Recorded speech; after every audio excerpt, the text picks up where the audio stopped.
Welcome to Sputnik, orbiting the world with me, George Galloway. And me, Gayatri. The former peace envoy, Tony Blair, once told me, mano a mano, that if he could, he would invade Burma, and Zimbabwe too for that matter. Now he's working for the very same Burmese junta he was ready in 2003 to invade and topple. A gig with Robert Mugabe cannot be far behind. Mr Blair, just appointed to head the campaign in Europe against racism and anti-Semitism, has had nothing to say about the murderous racist rampage being conducted by his new friends in Burma. And neither has Aung San Suu Kyi, the darling of liberals throughout the world as a result of her persecution by the junta. And not a single Muslim government, busy killing each other in other parts of the world, has lifted a finger to stop the genocide against the Rohingya Muslims. Ramadan this month for them will be spent trying to avoid the knives of murderers or in the hold of listing ships threatening to take them to a watery grave.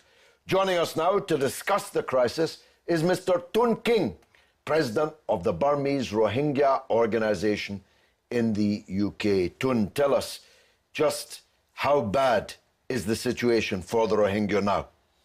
Well, it's very shocking, it's very tragic moment we are facing in our own country. You can see 8,000 Rohingya people are floating in high sea without food and water. They were floating at high sea more than 6 days.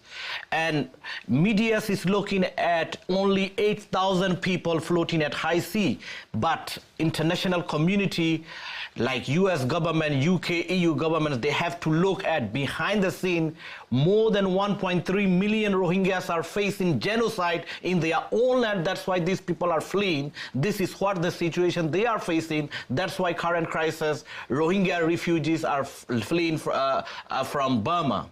That's what these Rohingya refugees are, That's why they're on the high seas. Yes. The focus mustn't be on those countries that will or will not let them in, because the reason they're on the high seas in the first place is because their own countrymen are murdering them. Yes. And the government of that country is tacitly encouraging it, surely. Yes, they are encouraging, they are investing there, and they are looking at, Telenor, like Norway, telephone company like US, governments, investors there. They are not looking at human rights. They are investing there, and only they just talking about human rights. But there is no such, taking action, practical action for it. I don't know if you were in Britain at the time, but there used to be a lot of human rights stories about Burma when Aung San Suu Kyi was the victim of human rights abuses. She became such a personality, she won the Nobel Prize. Why are they ignoring the plight of more than 1 million Rohingyas? Does it have anything to do with the fact that they're Muslim? Yes, particularly if you look at the Rohingya issue, Rohingyas are facing ethnic, religious, and political persecution. And this is man-made tragedy. The government designed it to eliminate, to wipe out, or to wipe out the Rohingya from Arkhana state. This is the government policy. You can see the situation, how international legal experts are saying facing genocide in this issue. And Aung San Suu Kyi, she's just silent. She's not speaking up. Last week, we had a conference in Oslo, 7 Nobel Prize winners speaking up about the situation of Rohingya and calling to end systematic persecution of the Rohingya, which amounts to genocide. But until today, she's not speaking at all. Now, I know why she's not speaking up, because she's a hypocrite, and I always knew that she was. I always knew she was a wrong one, even when all the other liberals were fawning over her. But What can you say about those Western governments that were once upon a time part of a bloc against the junta? Mr. Blair even told me, as I said in my introduction, that he would, if he could, invade and topple them in Burma. Now they're working for them and doing business with them. That must make your blood boil. This is unbelievable. This is very shocking. And Mr. Blair been 2-3 times in Burma, as far as we seen in medias, but we didn't see any, public statement from his office why he was there and what he raised about human rights issue, particularly Rohingya genocide issue, whether he raised or not, we never know. I don't think he raised anything at all, and he was there. And we have seen, Napier with the top-level government's people, he was speaking up there. So no, what we can see is he's been meeting all the top people in the regime, and I can assure you he would not have been concerned about the Rohingya, although he's the head of a faith foundation, and now he's the European envoy against racism and anti-Semitism and xenophobia. Now, xenophobia is the real reason for the Burmese persecution of the Rohingya, because they want to be ethnically pure Burmese. They don't want to accept the Rohingya as being Burmese on racial grounds. Am I right? Yes, definitely, that's right. And many people are puzzled. People in the West think of Buddhists as peaceful people who meditate and chant and are kind to animals and so on. But they're not kind to their own compatriots, the Rohingya. Is this a Buddhist thing, or is it a Burmese nationalist thing, or is it both?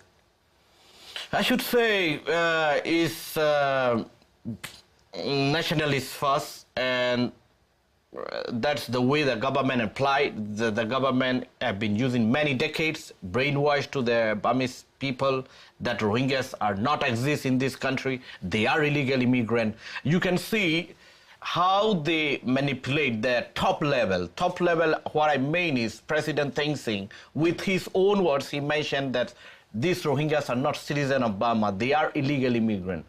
The only solution is keeping them in camps and sending them to the third countries. That is what he mentioned in 11 July 2012 to UNHCR High Commissioner.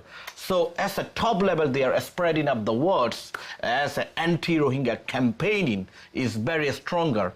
And also, as if you look at the background of in Burma, nationalism is long time there, but the government is playing a key role currently. They are, after President Thein Sein government came to power, anti-Rohingya campaign become stronger. As a result of that, you can see 2012, a state-organized ethnic cleansing or genocide happened in Arakan state, and thousands of Rohingya were killed, and hundreds of women were raped, new apartheid system introduced, and pushing 140,000 Rohingya IDPs, internally displaced persons in IDP camps, and blocking aid. And he is telling that whether you want to stay in camps without food or you want to leave the country. He given us two options to the Rohingyas. That's why they are leaving from. What about the ASEAN community, the Southeast Asian communities? I understand that only Malaysia and Indonesia have received some of the migrants who fled, but only for 1 year. How have the rest of the regional governments responded? Well, it's very disturbing, it's very disappointing. They are talking, they giving shelter for 1 year and so on, these things. But it's not the issue. The issue is why these people are fleeing from the country. Why these people are fleeing from the country. How are the ASEAN governments towards the Burmese? Can't they put pressure on the Burmese government? We've been seeing many times, they talk about it a lot, but they never go as a practical action. Sometimes we have seen that they used to say it's an internal problem. Their internal problem, we can't interfere it. But it's become as a regional problem now. You can see 29th of May, they had a meeting. The meeting was ended up like, very surprisingly ended up, they want to tackle human traffickers and these issues. It's not the point. They have to tell the Burmese government, you have to treat your own ethnic Rohingya people as a human way, you know. You have to get on to restore their ethnic rights and citizenship rights. Otherwise, you will face serious consequences. This is the message they have to them. 1.3 million people are facing this genocide, and no one is speaking up at all. And it's been declared, as you say, the Burmese junta has declared it, that we will starve you in camps or we will stampede you out of the country. You can die one way or the other. Yes. It's coming up to Ramadan.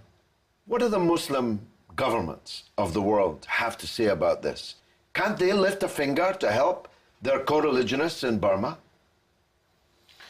Well, we haven't seen that much action from them also. Organization of Islamic Cooperation, they're raising the issue all the time. And the point here is we need to see collective action. Organization of Islamic Cooperation, US government, ASEAN, European Union have to come together to find a solution. Legal experts are already mentioned this is genocide.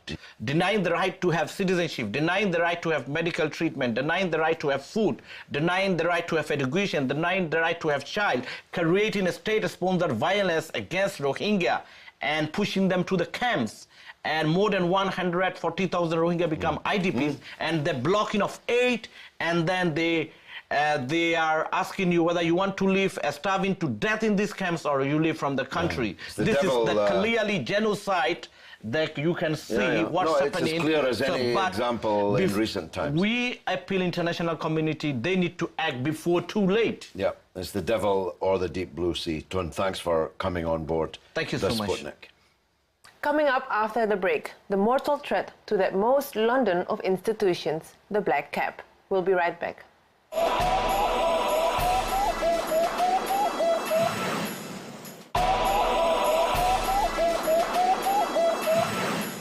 Welcome back to Sputnik. We've lost our red telephone boxes, and our red pillar boxes may still say Royal Mail, but they're owned by the King of Kuwait rather than the Queen of England. Not much of a 62nd anniversary of your coronation there, ma'am. Now our black cabs, like our starlings and sparrows before them, may begin to disappear from London streets. The predator is Uber, the $40 billion US corporation banned in many places around the world, but on course, at least at present, to choke the life out of any and all competition and establish the mother of all monopolies. Joining us now is Steve McNamara, General Secretary of the Licensed Taxi Drivers Association. Steve, welcome on the Sputnik. Just for those who don't yet know, what does Uber do and why is it a threat? Uber's a glorified minicab company. Anyone who's lived in the UK would know there's two types of service. There's the taxi service, the black cab service that you hail on the street or you get at an airport or a station rank. And there's a minicab, which is a traditional sort of saloon car that you can call up and hire. Uber is a glorified minicab service, but instead of being able to call it or book it on the internet, you use it rather by an app on your smartphone. So the minicabs didn't put the black cab out of business, though many predicted that it might, because black cabs offer something special, and we'll come to that in a minute. Why is Uber such a mortal threat? The big difference is that the taxi service in London is the most regulated and controlled taxi industry anywhere in the world. The drivers, we're told what vehicles to drive, we're told what to charge, we're licensed very, very strictly indeed. We have to jump through so many hoops. You have to spend 3 or 4 years learning your way around. Lots and lots of controls on the taxi industry. What's happened is we're now competing with somebody who is virtually unregulated. Uber are being allowed to do what they want, when they want. They're acting as taxi cabs in London. They're driving a horse and cart through the rules and regulations that govern us and govern the minicab industry. And incidentally, it's just not us that say this. The established minicab industry are saying the same thing. And what's happening, they're being allowed to drive a horse and cart through the rules and regulations. They're doing exactly what they want, completely unhindered by Transport for London, who regulate taxis and private hire in London, under the mayor of Boris Johnson, the mayoralty of Boris Johnson.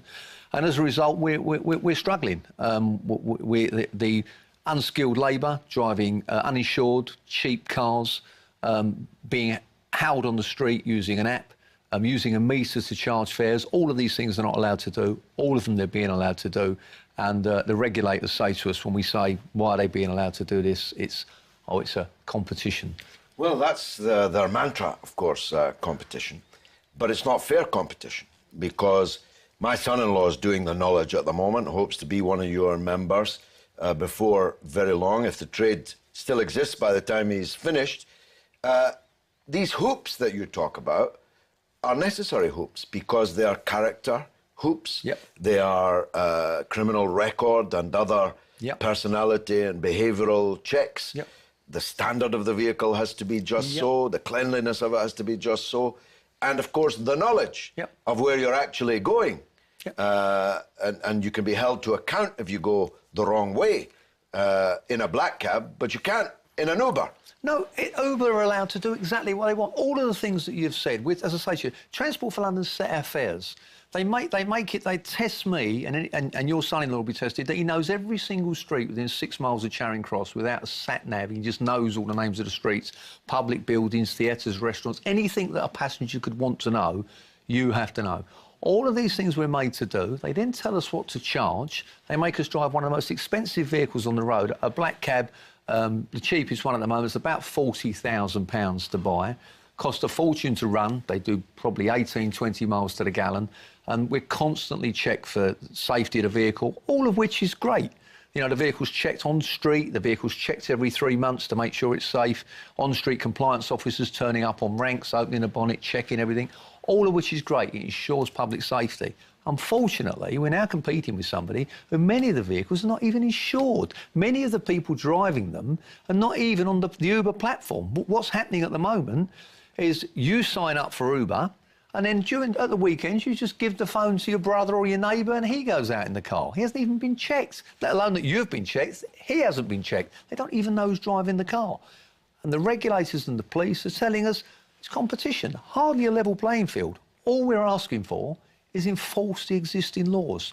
You wrote the laws, you made them, just enforce them. We're happy to follow them. Why can't everybody else? And you say competition, but there are obviously places who successfully have banned Uber. Yeah, Uber's been banned in various places around the world. The difference being that they weren't licensed or regulated there. The idea of a licensed market is that you have to comply with the licensing regulations before you can operate. I mean, let me just give you some of the stories that we get from TfL now. To be a licensed operator, a minicab operator, there's various requirements you have to go through. But one of them is you've got to have a landline, a fixed landline, and that ensures that the public can ring you and contact you.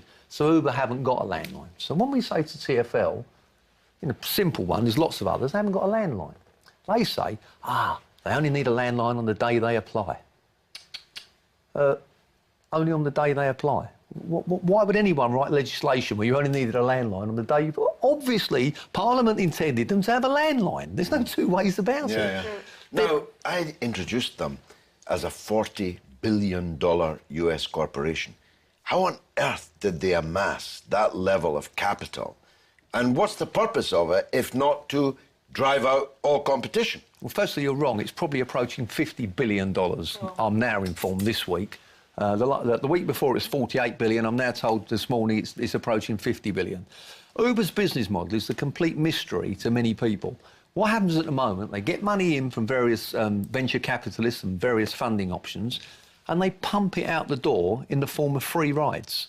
What they do at the moment, if you sign up to Uber, you'll get a £10 voucher. You then text George your code, he gets a £10 voucher. He texts me, I get a £10 voucher.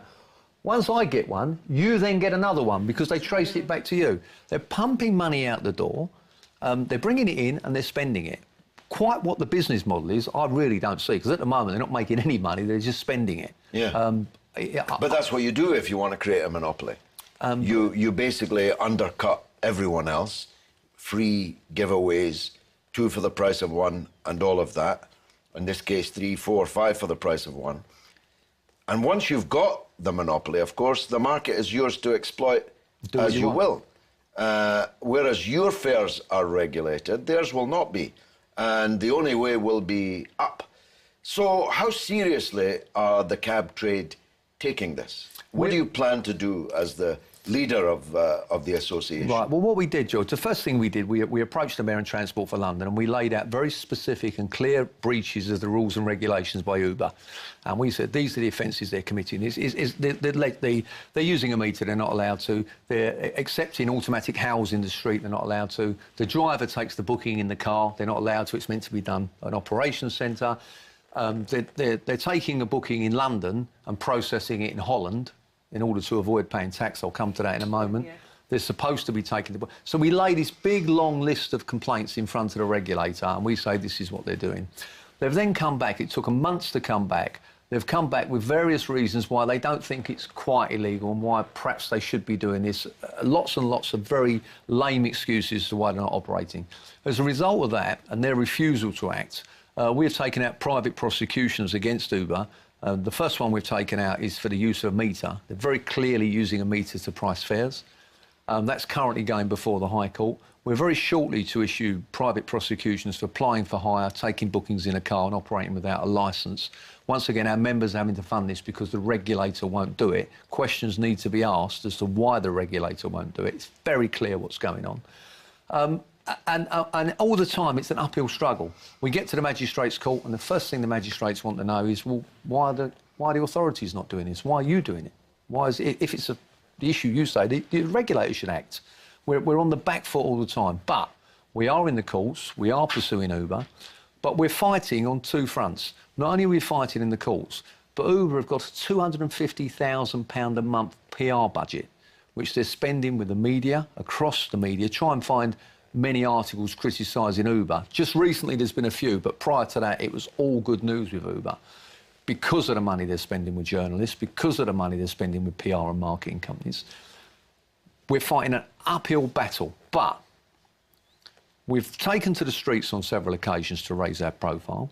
We're shortly to raise our the whole profile of the matter. Let me tell you what Uber do. They're very, very careful who they employ. They pay big money and they very select who they employ.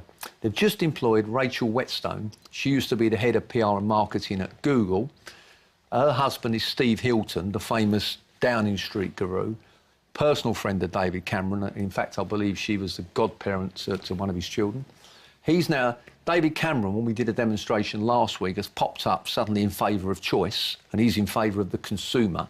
Quite why he's in favour of the consumer being put at risk by an unregulated and unlicensed firm is a question that needs to be asked. All of this is to keep exerting Uber's influence. Their tentacles are getting deep into politics. I mean, you know more than most the lobbying and stuff that goes on. Does it not trouble Cameron that they don't pay tax because of all these devices? Doesn't seem to trouble Cameron at all. It certainly doesn't seem to trouble George. Am I right about that? They don't pay tax? Uber don't pay any tax in the UK. This $50 billion US corporation have domiciled themselves in Holland.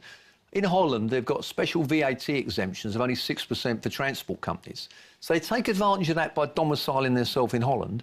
In the UK, they'll tell you they're not a transport company, they're a technology provider. Yet they domicile themselves in Holland and tell the Dutch authorities they're a transport company to take advantage of that.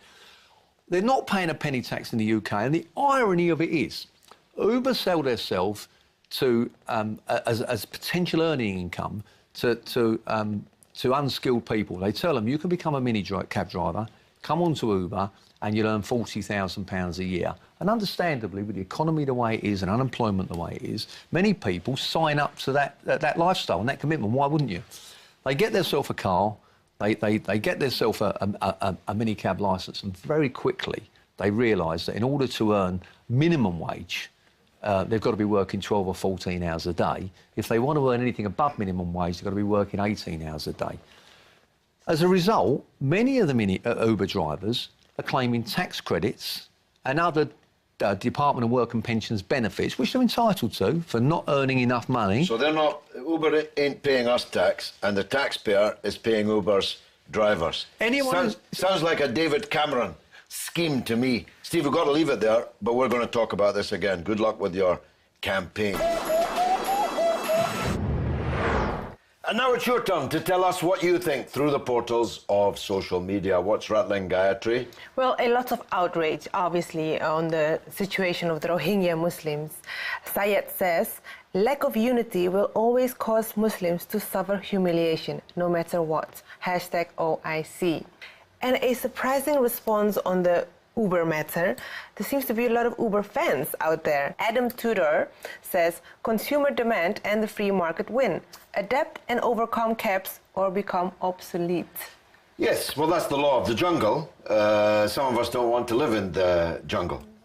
Lorik adds, the public seems to favor Uber, cheap and convenient. Black caps have to adapt or face extinction.